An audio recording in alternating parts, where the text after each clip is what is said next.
It is the 2nd of November. It is just an hour or so, 2 hours or so from daylight savings time. And that little snippet is the screenplay, teleplay. The longest Transformers teleplay in history. It's actually not longer than the original Transtech.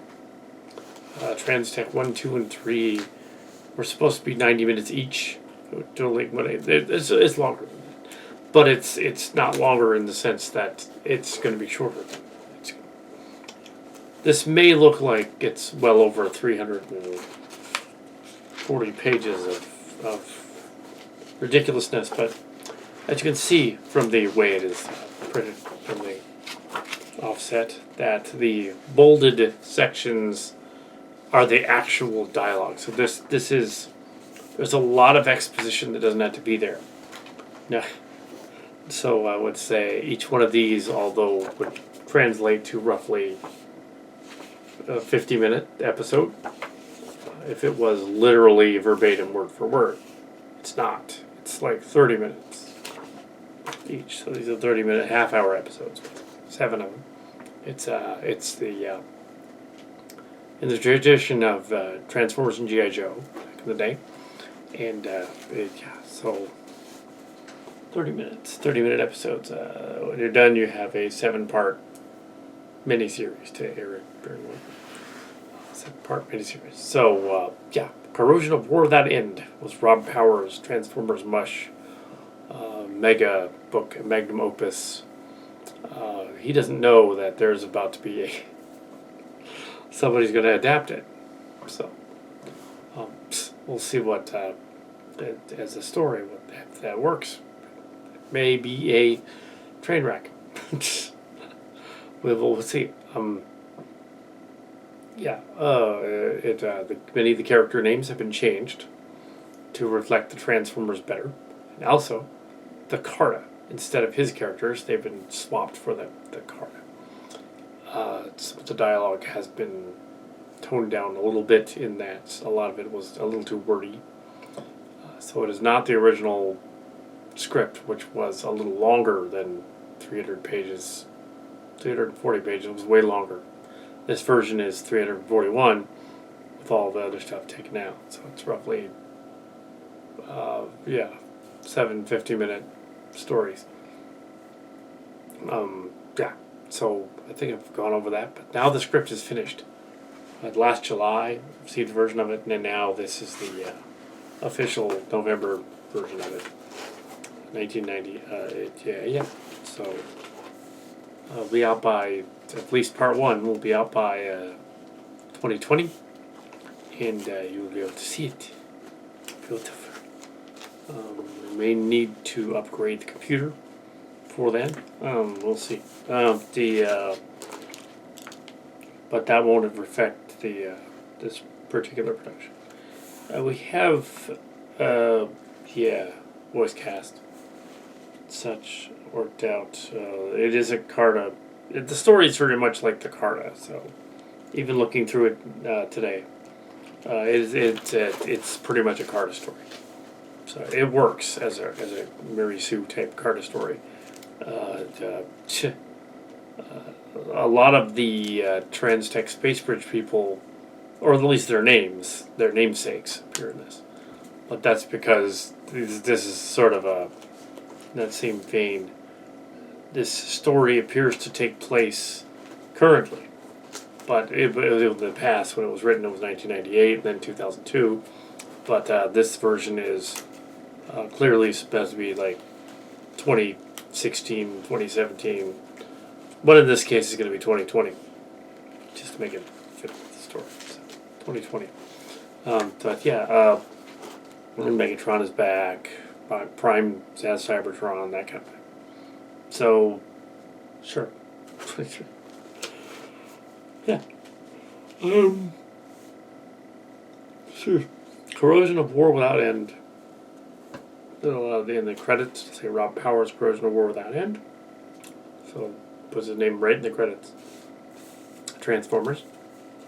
This is going to be Adama Khan's version of it. So it's not exactly verbatim. It's about half of Mark's cards may have some sort of a cameo in here. So there are some places where there's full-on dialogue going on there. Usually there are snippet scenes revolving over characters interacting. Yeah, yawning. And for the Transformer thing. This is a making of, I guess, beginning of that. It's doing the Mush stories. This will be the longest one. So when you do transitions, the Ivy Bond lens transitions, it'll only probably be 4 of these. But this one was 7, because that one's half the size of this. All the others are going to be half the size of this. A lot of the whole episodes are only like 40. A lot of them are 20 pages, much shorter. I don't think they're going to go that far. I think Corrosion is probably the 2020 story. And that after that, we'll see what happens in 2021. Because it is epic. This is epic, and knowing how long it takes us to film something. That's epic. It takes us a while. We do 7 and 8, an 8-page, 8-day filming schedule for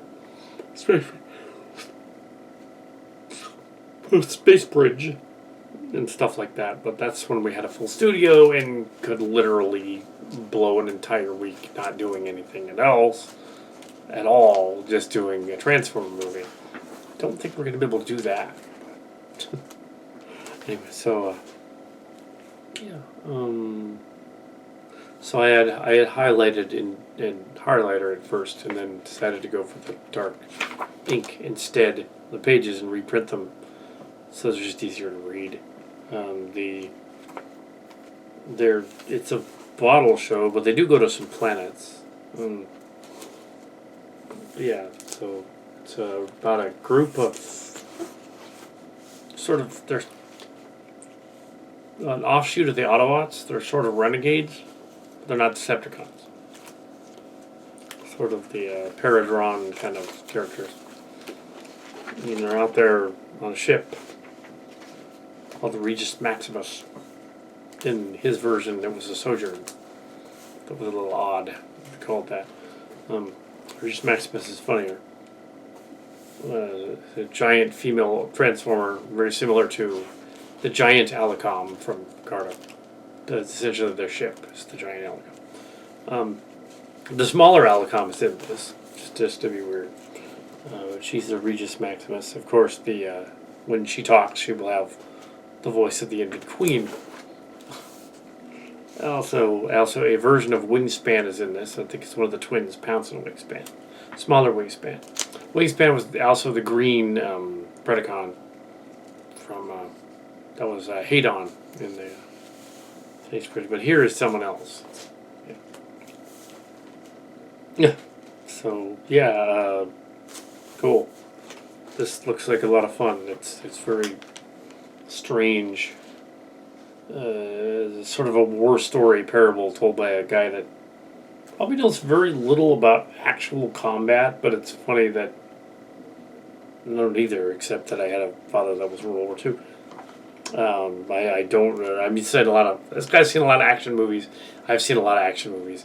I should be able to at least get some of the details a little better than this guy did. Just because, I catch little details like in Aliens, when they were all, they told the Space Marine sergeant says, "Assholes and elbows, let's go." And to which my father and I, back in the day when he was alive, had watched that scene and he's all, "That's wrong."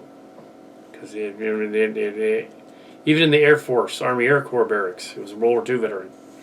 And he said, "Well, that's wrong, because you wouldn't say assholes and elbows and then say let's go. You would say either or, because assholes and elbows means get down and pick up the trash that you've left on the ground. That's literally what it means. Get the trash off the ground, cigarette butts or whatever."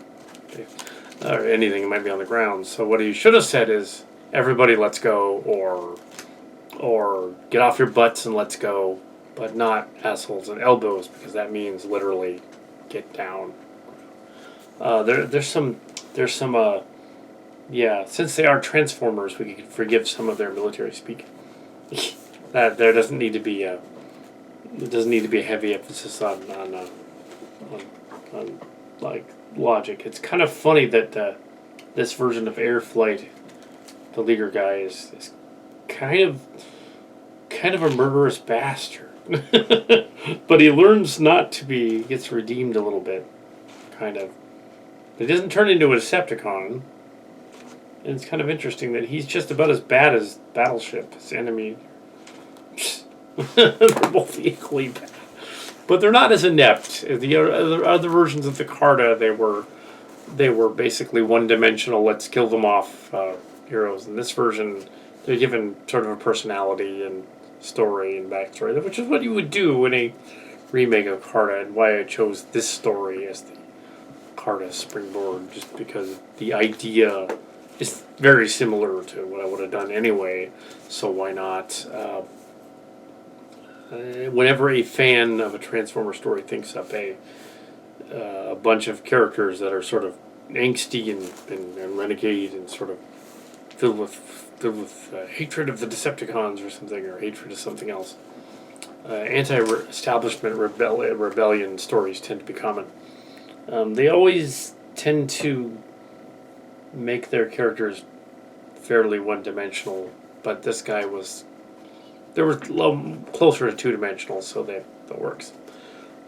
This is actually a well-written story, considering what's going on.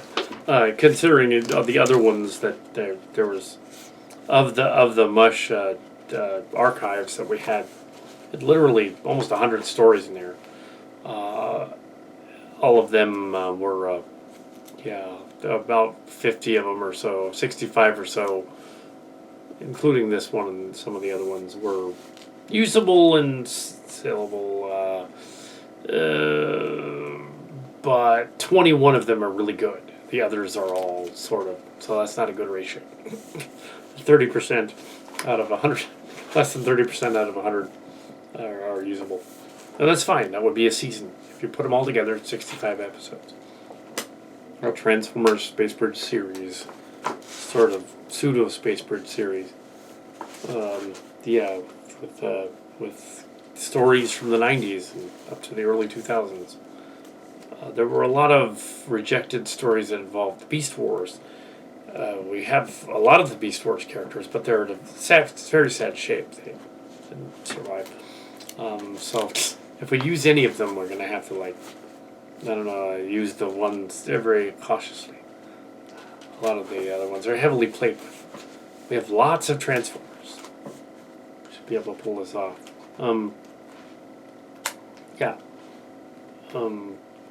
This story has the problem of it tells too much, it doesn't show.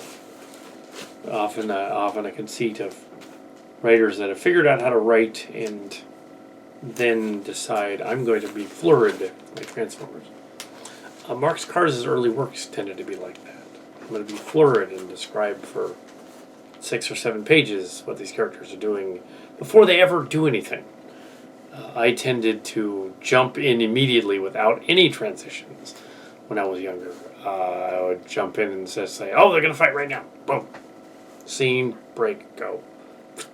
Very script writing like. Very much like script. You don't want to have a lot of exposition. The director's going to film everything. So if this was a screenplay, a teleplay, you would basically, the director of the teleplay, which is probably what happened with Game of Thrones. I didn't see Game of Thrones, but I heard that the last couple seasons sucked because they're blaming the writers, but no, it was the showrunners. The writers only do what the showrunners are told as a writer. Not of that show. I wasn't that show. As a writer, yeah, do what you're told. Showrunner. If you're not a showrunner, you're a writer. I try to tell a lot of the fans that. Here we have of other stuff, Star Trek.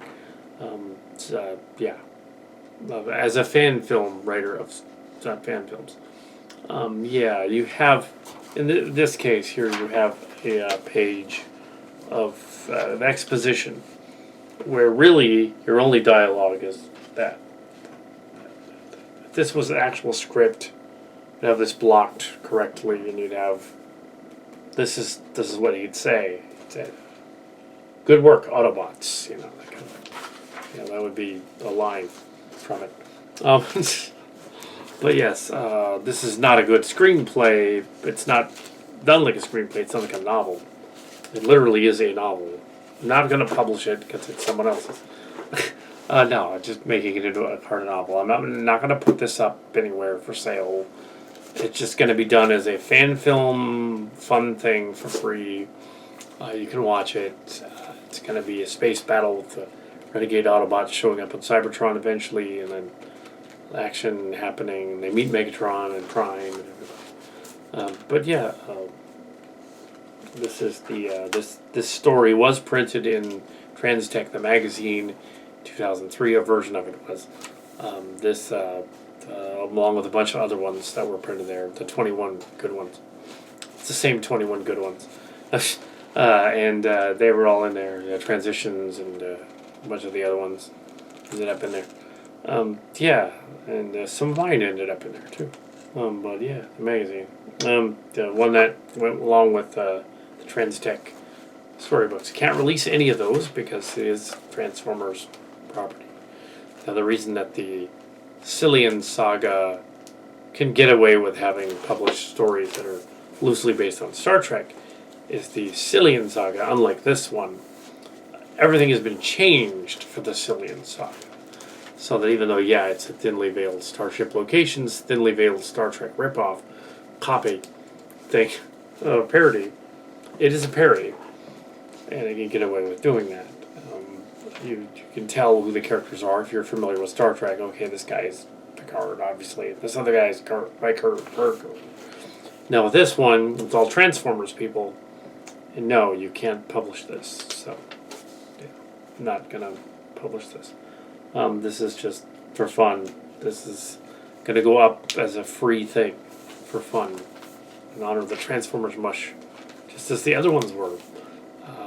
We can't. It's like we can't release the original the Trans Saga from the 80s, because of all the copyrighted music, and it was not a parody. It was just a continuation of Transformers.